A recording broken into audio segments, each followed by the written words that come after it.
Bismillahirrahmanirrahim. Hai teman-teman, sebelum mulai mohon klik tombol subscribe dan lonceng. Teman-teman, hari ini saya akan lanjutkan untuk ngobrolin mengenai ide-ide apa aja yang bisa dikerjakan sebagai sumber penghasilan kamu jika kamu belum dapat pekerjaan. Tapi buat yang belum kerja pun bisa nih buat kerja sambilan ya buat nambah-nambah penghasilan lumayan. Yang pertama adalah advice giving.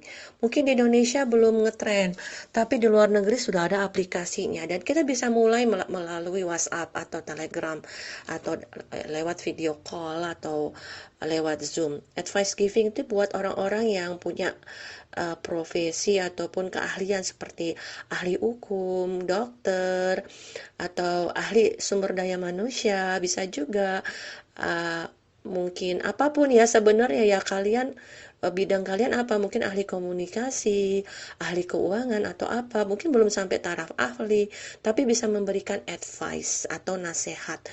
uh, Nasihat perkawinan juga bisa, jadi banyak orang yang sebenarnya butuh nasihat, mau tanya kemana mereka googling segala macam tapi kan nggak bisa interaktif. Nah dengan ini bisa interaktif dan kita bisa charge misalnya per hour, itu bisa jadi sumber penghasilan kita. Oke, sumber penghasilan yang kedua adalah merawat uh, orang tua, karena kalau di Indonesia ini orang tua kan tinggal sama sama kita dengan anaknya dan kita nggak mau, jarang yang tega untuk menitipkan di panti jompo gitu. Kita masih pengen deket dengan orang tua kita tapi kita butuh yang jagain. Mungkin yang jagain itu nggak perlu nginep, bisa datang pulang hari, datang pagi pulang sore misalnya begitu.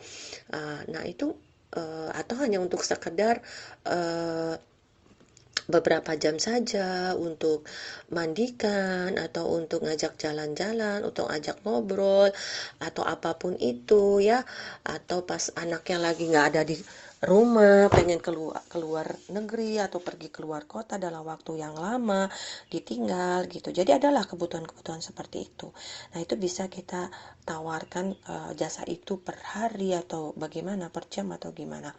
Kemudian storage house itu semacam gini loh, saya jadi kepikiran ketika tetangga saya tuh mau nyari tempat rumah kosong atau apapun, gudang kosong atau garasi kosong atau apapun atau tanah kosong untuk nyimpen barang-barang dia yang kebetulan menumpuk karena pandemi jadi nggak bisa jualan. Dan kebetulan saya nggak punya gitu ruang kosong yang bisa disewakan. Dan ini banyak banget.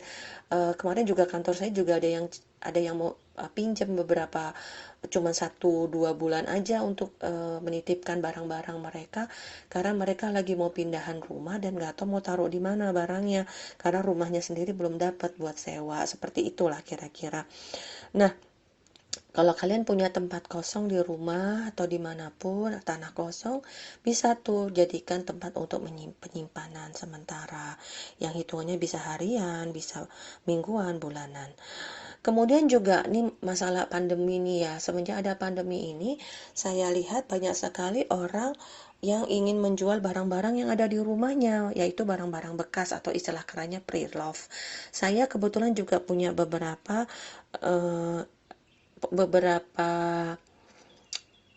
grup WhatsApp yang menjual barang-barang pre-love atau barang bekas, tapi nggak saya bisnisin. Nah, saya lihat teman-teman di situ banyak sekali yang udah kehabisan barang bekas di rumahnya, tapi mereka masih pengen mencari ini sebagai sumber penghasilan. Nah, mereka nawarin nih ke saudara-saudaranya, ke teman-temannya, ada nggak barang-barang bekas yang mau dijual? Kita bantu jualin. Nah, mereka dapat fee dalam bentuk persentase dan di situ ada adab-adabnya ya, ada tata keramanya di mana kalau jual barang milik orang tuh harus izin, terus ngambil untungnya juga harus kasih tahu, jangan diem-diem aja gitu, harus terbuka. Nah, kemudian ada juga istilahnya kalau di seperti di IKEA itu namanya tax rabbit. Tax rabbit itu apa ya, assembling untuk bikin apa namanya, produk-produk yang ke knockdown gitu kan, biasanya dipasangin dipasangin supaya kayak lemari, kayak meja yang belum jadi terus dipasangin. Nah, itu tuh sebenarnya ada jasanya. Kita bisa nawarin jasa kita untuk membuat itu. Atau handyman. Handyman tuh kayak apa ya? Ya kayak cuman sekedar masang lampu, benerin pipa bocor, atau benerin ganti keran, atau uh, apalah benerin apa yang remeh-temeh yang nggak harus tukang yang ahli juga gitu, karena juga nyari tukang kan susah. Dan banyak nih apa namanya orang-orang lansia yang mungkin tinggal nggak sama anaknya lagi, atau juga banyak cewek-cewek, indekos cewek-cewek yang banyak aja kebutuhannya gitu, butuh ini butuh itu tapi mau cari tukang kok susah dan lama gitu kan. Nah, bisa tuh kita tawarin sekali datang tuh kita ngerjain berbagai hal, nggak cuma satu, bahkan untuk mindahin perabotan lah apalah gitu ya.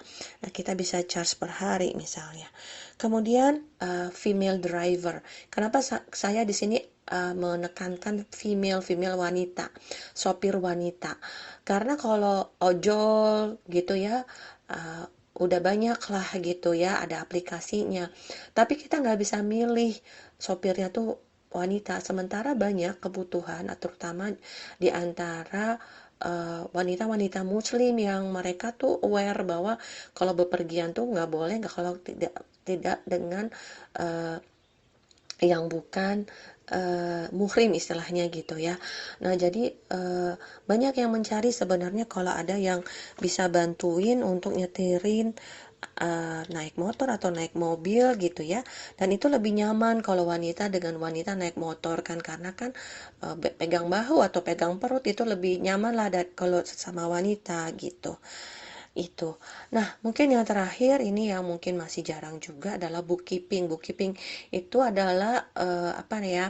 Istilahnya mencatat pengeluaran dan pemasukan. Banyak UKM yang sebenarnya nggak punya karyawan tetap untuk itu. Nah, kita bisa menghandle beberapa UKM sekaligus hanya khusus untuk bookkeeping, dan itu kita nggak perlu tidak membutuhkan keahlian khusus dengan latar belakang accounting. Tapi kalau kamu sebenarnya lulusan accounting, lebih bagus lagi sekalian belajar.